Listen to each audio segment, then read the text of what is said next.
Hello നമസ്കാരം, ഞാൻ mini. എല്ലാവർക്കും മിനീസ് ലൈഫ് സ്റ്റൈലിലേക്ക് സ്വാഗതം. ഇന്നത്തെ നമ്മുടെ വീഡിയോ എന്ന് പറയുന്നത് നമ്മളിപ്പം വേസ്റ്റ് വെച്ചിട്ട് കുറേ വളങ്ങളൊക്കെ ഉണ്ടാക്കി അല്ലേ. അപ്പം പിന്നെയും നമുക്ക് നമ്മുടെ കിച്ചൺ വേസ്റ്റ് വെച്ചിട്ട് പലതരത്തിലുള്ളതായ ജൈവ വളങ്ങൾ നമുക്ക് ഉണ്ടാക്കാനായിട്ട് സാധിക്കും. അപ്പം ഫ്ലാറ്റിലൊക്കെ താമസിക്കുന്നവർക്കാണെങ്കിലും ഇപ്പോൾ ഈ ലോക്ക്ഡൗൺ ഒക്കെ ആയിട്ട് അവർക്ക് വളമൊക്കെ മേടിക്കാനായിട്ട് ഭയങ്കര ബുദ്ധിമുട്ടാണ്. അപ്പം കുറേ പേര് പറയുന്നുണ്ട്, മിനിക്ക് ചാണകമുണ്ട്, ആട്ടിൻകാഷ്ടമുണ്ട്, കോഴിക്കാഷ്ടമൊക്കെ ഉണ്ട്. അപ്പോൾ ഞങ്ങൾ എങ്ങനെയാണ് ഇങ്ങനെ കൃഷിയൊക്കെ ചെയ്യുന്നത്, അപ്പോൾ എന്തെങ്കിലുമൊക്കെ വളങ്ങൾ വീട്ടിൽ തന്നെ ഉണ്ടാക്കാൻ പറ്റുന്ന എന്തെങ്കിലുമൊക്കെ ഉണ്ടെങ്കിൽ ഞങ്ങൾക്കൂടൊന്ന് പറഞ്ഞതായെന്ന് പറഞ്ഞതിൻ്റെ പേരിലാണ് ഈ വളമൊക്കെ ഉണ്ടാക്കുന്നത്. അപ്പം ബാംഗ്ലൂരിൽ നിന്ന് നമ്മുടെ എൽസ പറഞ്ഞിട്ടുണ്ടായിരുന്നു, അങ്ങനെ കുറേ പേര് പറഞ്ഞിട്ടുണ്ടായിരുന്നു കേട്ടോ. എന്തെങ്കിലുമൊക്കെ വീട്ടിൽ തന്നെ നമുക്ക് ചെയ്യാവുന്ന വളങ്ങളെക്കുറിച്ച് പറഞ്ഞു തരാമെന്നുണ്ടെങ്കിൽ ഞങ്ങൾക്കതൊരു വളരെ ഉപകാരമായിരിക്കും. അപ്പം നമ്മുടെ കിച്ചൺ വേസ്റ്റുകൾ നമ്മളിങ്ങനെ വലിച്ചെറിയാതെ അവിടെ ഇവിടെയും വാരി വലിച്ച് കളയാതെ നമുക്കത് എങ്ങനെ യൂസ് ചെയ്യാമെന്ന് നോക്കാം. അപ്പം അതിന് വേണ്ടിയിട്ട് നമ്മൾ എടുത്തിരിക്കുന്നത് ഒരു ദിവസം നമ്മൾ ഉപയോഗിക്കുന്നതായ ഉള്ളി, വെളുത്തുള്ളി, ഇഞ്ചി, പിന്നെ നമ്മുടെ തേയിലച്ചണ്ടി, കളയുന്നതായ തേയിലച്ചണ്ടി കഴുകി വെച്ചതായിരിക്കണം കേട്ടോ. അതിനകത്ത് പാലിൻ്റെയോ മധുരത്തിൻ്റെയോ ഒന്നും അംശമില്ലാത്ത രീതിയിൽ വെച്ചേക്കണം. ഞാനിപ്പോൾ ഇലത്തേയിലയാണ് വാങ്ങിക്കുന്നത്. അപ്പോൾ അത് കഴുകി ഇങ്ങനെ ഉണക്കി വെച്ചിരിക്കുകയാണ്, കണ്ടില്ല. നല്ലതുപോലെ വെയിലത്ത് വെച്ച് ഉണക്കി വയ്ക്കണം, അല്ലാതെ പച്ചയോടിരുന്നാൽ അത് പൂത്തുപോകും. പിന്നെ കുറച്ചൊക്കെ നമ്മളിങ്ങനെ സൂക്ഷിച്ച് വെച്ചിരുന്നാൽ നമുക്ക് ഇങ്ങനെയുള്ള വളങ്ങളൊക്കെ ഉണ്ടാക്കാനായിട്ട് സാധിക്കും. അതുപോലെ തന്നെ മുട്ടത്തോടും ഞാൻ കുറേയൊക്കെ ഇങ്ങനെ എല്ലാത്തിലും പൊടിച്ചൊക്കെ ഇടാറുണ്ട്. പിന്നെ ബാക്കിയൊക്കെ വരുന്നത് ഇങ്ങനെ സൂക്ഷിച്ച് വെച്ചേക്കും. ഇപ്പോൾ ഓരോ ചെടികൾക്കും ഒക്കെ നമുക്ക് അത്യാവശ്യമൊക്കെ ഇടണമെന്ന് വെച്ചാൽ ഇങ്ങനെ വെച്ചിരുന്നാൽ നമുക്ക് പെട്ടെന്ന് പൊടിച്ചിടാനായിട്ട് സാധിക്കും. അതുപോലെ നമ്മൾ ഏത്തക്കയൊക്കെ കഴിച്ചിട്ട് നമ്മൾ അതിൻ്റെ പഴുത്തൊലി വലിച്ചെറിഞ്ഞ് കളയാറാണ് പതിവ് അല്ലേ. അപ്പം അത് നമുക്ക് നല്ലൊരു വളമായിട്ട് നമുക്ക് ഉപയോഗിക്കാം. അപ്പം ഈ ഫ്ലാറ്റിലൊക്കെ താമസിക്കുന്നവർക്ക് വളമില്ല എന്ന് കരുതി വിഷമിക്കുകയൊന്നും വേണ്ട. അവർക്ക് ഇങ്ങനെയൊക്കെ ചെയ്താൽ നമ്മുടെ വേസ്റ്റ് കൂമ്പാരം കൂടുകയില്ല. നമുക്ക് നമ്മുടെ ചെടികൾക്ക് നല്ല വളമായിട്ട് ഉപയോഗിക്കുകയും ചെയ്യാം. അതിപ്പോൾ എങ്ങനെയാണെന്ന് നോക്കിക്കോളും. അപ്പം 3 ഉള്ളിയുടെ തൊലിയുണ്ട്, പിന്നെ അത്യാവശ്യം വെളുത്തുള്ളിയുടെ തൊലിയുണ്ട്, പിന്നെ ഇച്ചിരി കുമ്പളത്തിൻ്റെ തൊലിയുണ്ട്, ആയിക്കോട്ടെ. പിന്നെ നമുക്ക് 2 സ്പൂൺ തേയിലക്കൊന്തും കൂടെ അതിനകത്തിടാം. ഇതെല്ലാം ഒരു കവറിനകത്തിട്ട് അല്ലെങ്കിൽ ടിന്നിനകത്തിട്ട് അടച്ചു വെച്ചിരുന്നാൽ നമുക്കത് ആവശ്യാനുസരണം ഉപയോഗിക്കാനായിട്ട് സാധിക്കും. അതുപോലെ 2 മുട്ടത്തോടെടുക്കാം. 2ഓ 3ഓ ആയാലും കുഴപ്പമൊന്നുമില്ല കേട്ടോ. നമ്മളതനുസരിച്ച് ചെടികളുടെ അളവിനനുസരിച്ച് നമ്മൾ ഓരോ സാധനങ്ങൾ എടുക്കുക. അപ്പോൾ ഓരോ ദിവസത്തെയും വേസ്റ്റുകൾ നമ്മൾ അല്ലെങ്കിൽ ഒരു ദിവസമോ അല്ലോ 2 ദിവസമോ എടുത്ത് വെച്ചിട്ട് അത് ഇങ്ങനെ ചെയ്താൽ വളരെയധികം ഗുണം നമ്മുടെ ചെടികൾക്ക് കിട്ടുന്നതായിരിക്കും. അപ്പോൾ ഇത് ഞാനിപ്പോൾ എടുത്തിരിക്കുന്നത് ഏത്തയ്ക്കയാണ്. ഏത്തയ്ക്ക കിട്ടാത്തവർ കാണുമല്ലോ, ഫ്ലാറ്റിലൊക്കെ താമസിക്കുന്നവർക്കൊന്നും ദൂരെ താമസിക്കുന്നവർക്കൊക്കെ ചിലപ്പോൾ ഏത്തയ്ക്ക കിട്ടിയില്ലെന്ന് വരും. അപ്പോൾ ഏത് പഴത്തിൻ്റെ തൊലി വേണമെന്നുണ്ടെങ്കിലും നിങ്ങൾക്ക് യൂസ് ചെയ്യാം. നമുക്കതിൻ്റെ തൊലിയും കൂടെ എടുക്കാം. അപ്പം മുട്ടത്തോട് നമുക്ക് അതിനകത്തോട്ട് പൊടിച്ചിടാം, നല്ലതുപോലെ നമുക്ക് പൊടിച്ചിടാം. എത്രയും നല്ലതുപോലെ പൊടിക്കാമോ അങ്ങ് പൊടിച്ചിട്ടേക്കാം. പഴത്തിൻ്റെ തൊലി നമുക്ക് ചെറുതായിട്ട് അരിഞ്ഞിടാം.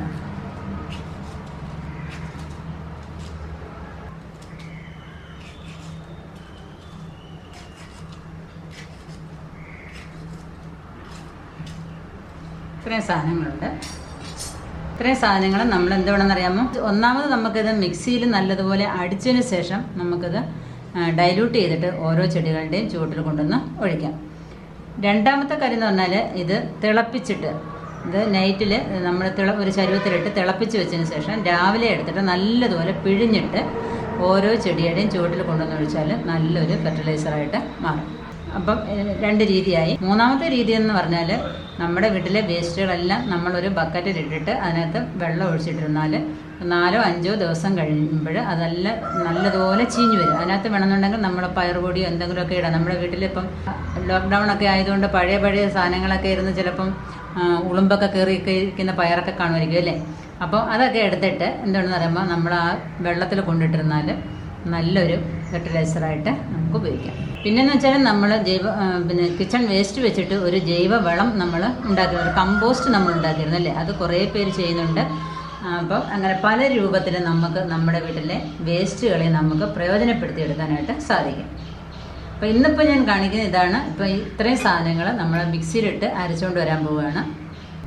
അപ്പോൾ നമ്മുടെ വീട്ടിൽ 3 ജാറൊക്കെ ഉള്ള മിക്സിയൊക്കെ കാണുമല്ലോ. അപ്പോൾ ഒരു ജാറ് ചിലപ്പം വെറുതെ ഇരിക്കുന്നതായിരിക്കും. അപ്പോൾ അത് നമുക്ക് വേണമെന്നുണ്ടെങ്കിൽ യൂസ് ചെയ്യാം. അപ്പം അങ്ങനെ ബുദ്ധിമുട്ടുള്ളവർ ഈ വേസ്റ്റ് നമ്മൾ തിളപ്പിച്ചിട്ട് അരച്ചിട്ട് തലേന്ന് തിളപ്പിച്ചിട്ട് പിറ്റേന്ന് രാവിലെ ആകുമ്പോൾ നല്ലതുപോലെ പിഴിഞ്ഞിട്ട് യൂസ് ചെയ്താലും മതി. അപ്പോൾ ഇത് ഞാനിപ്പോൾ മിക്സിക്കകത്ത് നല്ലതുപോലെ ഒന്ന് അടിക്കാൻ പോവാണ്. കുറച്ച് വെള്ളം ഒഴിച്ച് വേണം ആദ്യം അടിക്കാനായിട്ട്, എനിക്ക് തെറിച്ച് പോകാനായിട്ട് സാധ്യതയുണ്ട്. നമുക്കിത് അടിച്ചുകൊണ്ട് വരാം. അപ്പം കണ്ടില്ലേ, നമ്മൾ അടിച്ചു കൊണ്ടുവന്നപ്പോൾ നല്ല ഒന്നാന്തരം ഒരു ജൈവ വളമായിട്ട് മാറിക്കഴിഞ്ഞു. അപ്പം നമ്മൾ ഡയറക്റ്റ് കൊണ്ടുവന്ന പച്ചക്കറിയുടെ വേസ്റ്റ് ഇടുന്നതിൽ ഉപരിയായിട്ട് വളരെയധികം ഗുണം ചെയ്യുന്ന ഒരു സമ്പ്രദായമാണ് ഇത്. അപ്പം നമ്മൾ ഡയറക്റ്റ് കൊണ്ടുവന്ന പച്ചക്കറി വേസ്റ്റ് ഓരോന്നിൻ്റെയും മൂട്ടിൽ കൊണ്ട് കളയുന്നതിനേക്കാളും പെട്ടെന്ന് തന്നെ ഇതിൽ നിന്ന് നമുക്ക് ഗുണം കിട്ടുകയും ചെയ്യും, പെട്ടെന്ന് ചെടികൾ ആഗിരണം ചെയ്യുകയും ചെയ്യും. അപ്പോൾ നമുക്ക് പെട്ടെന്ന് തന്നെ ചെടികൾക്ക് നല്ല തഴപ്പോടുകൂടി വളർന്നു വരാൻ ഇത് വളരെയധികം സഹായപ്പെടും. അപ്പോൾ തീർച്ചയായിട്ടും നിങ്ങൾ ഇതുപോലെ ഒന്ന് ചെയ്ത് നോക്കുക കേട്ടോ. ഇപ്പോൾ ഇങ്ങനെ ഒരു മിക്സിയുടെ പഴയ ജാറുണ്ടെന്നുണ്ടെങ്കിൽ അങ്ങനെ ചെയ്താൽ ഏറ്റവും നല്ലതായിരിക്കും. അതല്ലാന്നുണ്ടെങ്കിൽ ഞാൻ പറഞ്ഞ മാതിരി തിളപ്പിച്ചിട്ട് നല്ലതുപോലെ പിഴിഞ്ഞ് അതിൻ്റെ ചാറെടുക്കുക. അപ്പോൾ ഇനി നമുക്ക് നല്ലതുപോലെ നേർപ്പിച്ച് ഓരോ ചെടിയുടെയും ചുവട്ടിൽ കൊണ്ടൊന്ന് ഒഴിക്കാം. നമുക്കിനി ഒരു ബക്കറ്റിനകത്തോട്ട് ഒഴിക്കാതെ ആദ്യം നമ്മളിത് അടിക്കുമ്പോഴും 1.5 കപ്പ് വെള്ളം മാത്രമേ ഒഴിച്ചിട്ട് അടിക്കാവൂ, അല്ലെങ്കിൽ മിക്സി തെറിച്ച് പോകാൻ സാധ്യതയുണ്ട്. അതാണ് ഈ പറയുന്നത്. പിന്നെ നമ്മളിത് ഡൈലൂട്ടാക്കി ഒഴിക്കും. 1 ലിറ്റർ വെള്ളത്തോളം ഇതിനകത്ത് ഒഴിച്ചിട്ട് ഡൈലൂട്ടാക്കി ചെടികൾക്ക് ഒഴിക്കാം. 1 ലിറ്റർ വെള്ളത്തിൻ്റെ ബാക്കിയാണ് ഞാൻ ജാറ് കഴുകി അങ്ങോട്ട് ഒഴിച്ചത്. അപ്പോൾ ഇതിനകത്തോട്ട് 1 ലിറ്റർ വെള്ളമാണ് ഒഴിക്കുന്നത്. ആകെ 1 ലിറ്റർ വെള്ളമാണ് ചേർത്തിട്ടുള്ളത്. കണ്ടില്ലേ? ഇനി നമുക്കിനി ഓരോ ഗ്ലാസ് ഓരോന്നിൻ്റെയും കടക്കെ കൊണ്ടുവന്ന് ഒഴിച്ചു കൊടുക്കാം. അപ്പോൾ നമ്മൾ ചെടികൾക്കാണെങ്കിലും പച്ചക്കറികൾക്കാണെങ്കിലും നമുക്ക് ധൈര്യമായിട്ടിത് ഒഴിച്ചു കൊടുക്കാം. പക്ഷേ നമ്മൾ ഒഴിക്കുമ്പോഴും ഞാൻ പറഞ്ഞിട്ടുണ്ട്, ചുവട്ടിൽ നിന്ന് സ്വല്പം മാറ്റിയിട്ട് വേണം ഒഴിക്കാനെന്ന്. അപ്പം നമ്മൾ ഇതിൻ്റെ മേൽമണ്ണ് ഒന്ന് ഇളക്കിയതിന് ശേഷം നമുക്ക് അതിൻ്റെ ചുറ്റിനും ഒഴിച്ചു കൊടുക്കാം.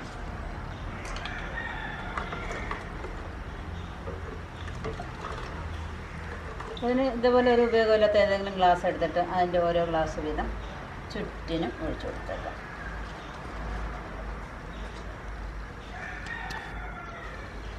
നമുക്ക് അടുത്തതിന് ഒഴിക്കാം. ഇത് നല്ലൊരു ഇലച്ചെടിയാണ്, നല്ല പ്ലാസ്റ്റിക് മാതിരി നിൽക്കുന്ന ഇലച്ചെടി. പേരെനിക്കറിയില്ല കേട്ടോ, പേരൊക്കെ നിങ്ങൾ പറഞ്ഞോളൂല്ലോ.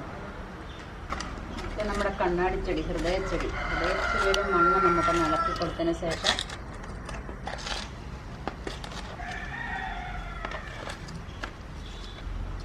ലോക്ക്ഡൗൺ ഒക്കെ ആയിട്ട് എല്ലാവർക്കും വളം കിട്ടാനൊക്കെ ഭയങ്കര ബുദ്ധിമുട്ടാണെന്ന് പലരും പറയുന്നുണ്ടല്ലോ. അപ്പം നമ്മുടെ വീട്ടിൽ തന്നെ ഇത്രയും വളങ്ങളൊക്കെ ഉള്ളപ്പോൾ നമ്മൾ പിന്നെ കൂടുതൽ വളമൊന്നും അന്വേഷിച്ച് നടക്കേണ്ട കാര്യമില്ല. ഇതൊക്കെ തന്നെ നമുക്കങ്ങ് ഉപയോഗിച്ചാൽ മാത്രം മതി. അപ്പോൾ ഇതും ഒരു ഇലച്ചെടിയാണ്. അതിൻ്റെ നമുക്ക് സൈഡൊക്കെ ഒന്ന് ചെറുതായിട്ട് ഇളക്കി കൊടുക്കാം. നിങ്ങൾക്കറിയാമല്ലോ, ഞാൻ ഈ കുറച്ച് ദിവസങ്ങളായിട്ട് ഇവിടെ ചെടികളൊക്കെ വളർത്താൻ തുടങ്ങിയിട്ട് പെട്ടെന്ന് തന്നെ ഉണ്ട് എനിക്ക് ചെടികളൊക്കെ ആയത്. ഞാൻ ഇങ്ങനെയൊക്കെ ഓരോന്നും മാറി മാറി ചെയ്യുന്നതുകൊണ്ടാണ് കേട്ടോ. ഇവിടെ ചെണ്ടിമല്ലിയൊക്കെ മാത്രമേ ഉള്ളായിരുന്നല്ലോ. അപ്പം നല്ല ഇതൊക്കെ ഇലച്ചെടികളാണ്, നല്ല പ്ലാസ്റ്റിക് മാതിരി ഇങ്ങനെ നിന്നോളും. വെള്ളത്തിൻ്റെ മണ്ണൊന്ന് ഇളക്കിയതിന് ശേഷം വേണം ചെയ്യാനായിട്ട് കേട്ടോ. ഇടയ്ക്കിടയ്ക്ക് നമ്മളിങ്ങനെ ഓരോരോ വളങ്ങൾ മാറി മാറി കൊടുത്താൽ നമ്മുടെ എല്ലാ ചെടികളും നല്ലതുപോലെ വന്നോളും. ഇത് വേണ്ട എല്ലാ വൈറ്റമിൻസും മിനറൽസും എല്ലാം ഇതിനകത്ത് തന്നെ ഉണ്ട് കേട്ടോ. പൊട്ടാഷ്യവും എല്ലാം ഇതിൽ തന്നെ ഉണ്ട്. നൈട്രജനും പൊട്ടാസ്യം എല്ലാം ഉണ്ട് കേട്ടോ. പാരിജാതമാണിത്. നല്ലതുപോലെ മുട്ടൊക്കെ വരുന്നുണ്ട്. നല്ല വെള്ള പാരിജാതം.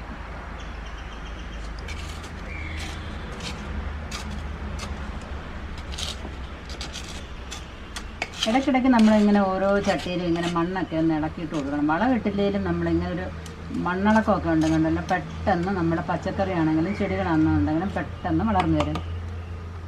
ഇത് കൊണ്ടുവച്ചിട്ടാണെങ്കിൽ പിന്നെ തിരിഞ്ഞു നോക്കത്തില്ല. പിന്നെ പറയും മഞ്ഞളിച്ച് പോയി ചുമന്നു പോയെന്നൊക്കെ പറഞ്ഞിട്ട് പരാതി മാത്രമേ ഉള്ളൂ എല്ലാവർക്കും.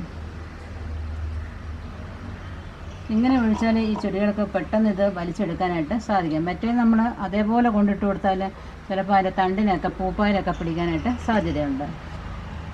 നമ്മുടെ പയറിനകത്തോട്ടും കുറച്ച് ഒഴിച്ചു കൊടുക്കാം. അതിനകത്തോട്ട് നമുക്ക് കുറച്ചൊക്കെ മണ്ണൊക്കെ ഒന്ന് ഇളക്കി കൊടുത്തതിന് ശേഷം അതിലോട്ട് നമുക്ക് ഒഴിച്ചു കൊടുക്കാം.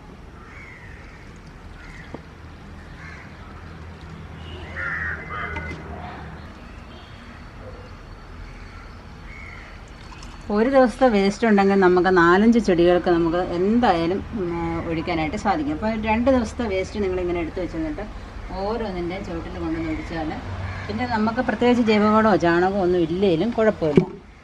ഇങ്ങനെ ഇടയ്ക്കൊക്കെ ഇങ്ങനെ കൊണ്ടൊന്ന് ഒഴിച്ചു കൊടുക്കുന്നതുകൊണ്ട് നല്ല ഭംഗിയായിട്ടാണ് ഇത് കിളിച്ച് വരുന്നുണ്ടല്ലേ. എന്ത് രസമാണ് നിൽക്കുന്ന കാണാൻ തന്നെ. ഈ പൂക്കൾ കുറേ ദിവസം നിൽക്കും കേട്ടോ. ഓരോ സൃഷ്ടികളെ ഓരോ ചെടികളുടെയും ഭംഗി എന്താ, പെയിൻ്റ് അടിച്ച് വെച്ചേക്കുന്ന മാതിരി ആയിരിക്കുന്നത്. അപ്പോൾ ഇന്നത്തെ വീഡിയോയിൽ കാണിക്കുന്ന ഫോട്ടോസ് തൃശ്ശൂർ ജില്ലയിൽ നിന്നും അനിത ചേച്ചിയുടെ കൃഷിയിടത്തിലെ കുറച്ച് കൃഷിയാണ്. അപ്പോൾ നല്ല രീതിയിൽ അനിത ചേച്ചി കൃഷിയൊക്കെ ചെയ്യുന്നുണ്ട് കേട്ടോ. നല്ല അടിപൊളിയായിട്ടാണ് കൃഷി ചെയ്തിരിക്കുന്നത്. അപ്പം മക്കളൊക്കെ ആണെങ്കിൽ ചേച്ചി അമ്മയെ കളിയാക്കാറുണ്ട്. അമ്മ സർവ്വസമയം പറമ്പിലങ്ങ് കിടന്നോന്നാണ് പറയുന്നത്. അപ്പം നല്ല രീതിയിൽ പച്ചമുളക് കൃഷി, പല രീതിയിലുള്ള പച്ചമുളക് കൃഷി ചെയ്യുന്നുണ്ട്. നല്ല വെണ്ടയ്ക്ക കൃഷി, ചീര, വഴുതനങ്ങ, വെള്ളക്കാന്താരി, ഇതുണ്ട് കോവൽ, പാവൽ എന്ന് വേണ്ട സർവത്ര കൃഷിയും ചേച്ചി ഇവിടെ ചെയ്യുന്നുണ്ട്. പയർ, ചീര എല്ലാം ചെയ്യുന്നുണ്ട് കേട്ടോ. നേരത്തെ ആണെന്നുണ്ടെങ്കിൽ ചേച്ചി ഈ വർഷം വേനലിൽ ചീര നട്ടാൽ പിന്നെ അടുത്ത വേനലിൽ ചീര നടത്തോളായിരുന്നു എന്നാണ് പറഞ്ഞത്. സീസൺ അനുസരിച്ച് മാത്രമേ നടത്തോളായിരുന്നു.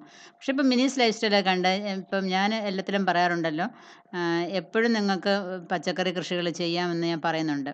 അപ്പം അതിന് പ്രകാരം ചേച്ചി അങ്ങനെ എല്ലാ സമയത്തും ഇങ്ങനെ കൃഷി ചെയ്യുന്നുണ്ട്.